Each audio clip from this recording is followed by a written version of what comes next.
Have you ever tried to draw a triangle while solving a geometry problem? You don't want it to be too regular because a special triangle might lead you to incorrect conclusions. Take this example. I intended to draw a general triangle to represent any triangle. Let D be the midpoint of side AC. When I measured the length of BD, I found it was exactly the same as AD. This led me to false conclusion that in any triangle, the distance from midpoint to the opposite vertex is half the side length. But this is wrong. This property only works in the right triangles. This is exactly the problem I'm talking about. Accidentally draw a right triangle can trick you into seeing patterns that aren't really there. I often find it difficult to draw a triangle that looks neither like a right triangle nor an isosceles triangle. But why? It is actually very hard to avoid. Look at these triangles. They look like isosceles or right triangles, even though they technically aren't. When it comes to measure how much a triangle looks like an isosceles triangle, I use distance, specifically for the condition where side BA equals side BC. Point B must lie on the perpendicular bisector of segment AC. Therefore, the isosceles score is simply the perpendicular distance from point B to the perpendicular bisector of AC. Let's call this distance IB. We then calculate IA and IC for the other sides.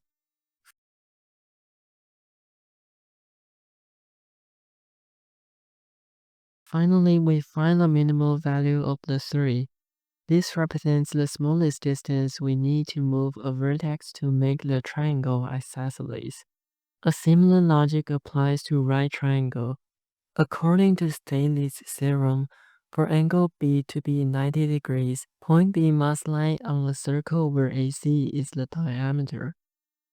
So the measure of right angle scores is how close B is to this circle. Mathematically, the distance is the absolute difference between the radius and the distance from B to midpoint of AC.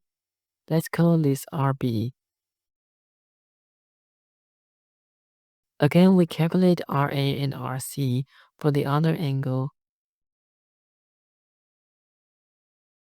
The minimum of these three is the smallest distance needed to turn the triangle into a right triangle.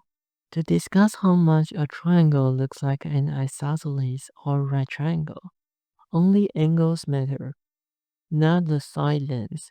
In geometry, we treat all triangles with the same shape, regardless of their size, as similar triangles.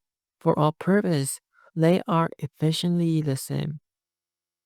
If we fix point A at 0, 0 and point C at 1, 0, then point B can be anywhere else on the plane.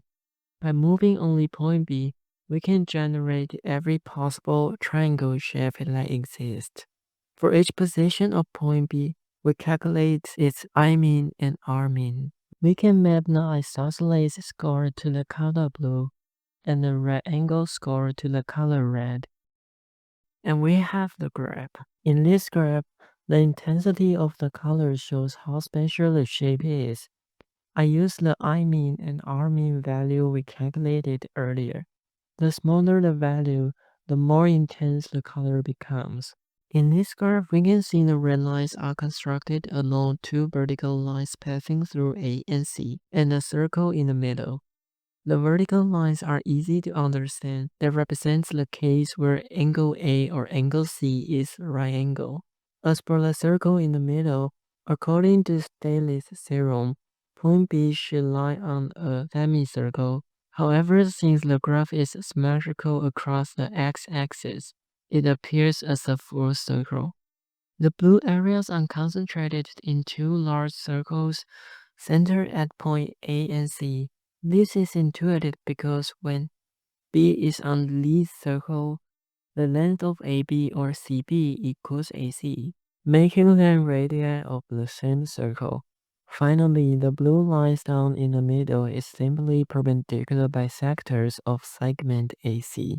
Let's go back to where we start. With this graph, it's easy to understand why our sketches usually looks like either a right triangle or an isosceles triangle. Humans typically avoid drawing triangles that are too flat or too tall.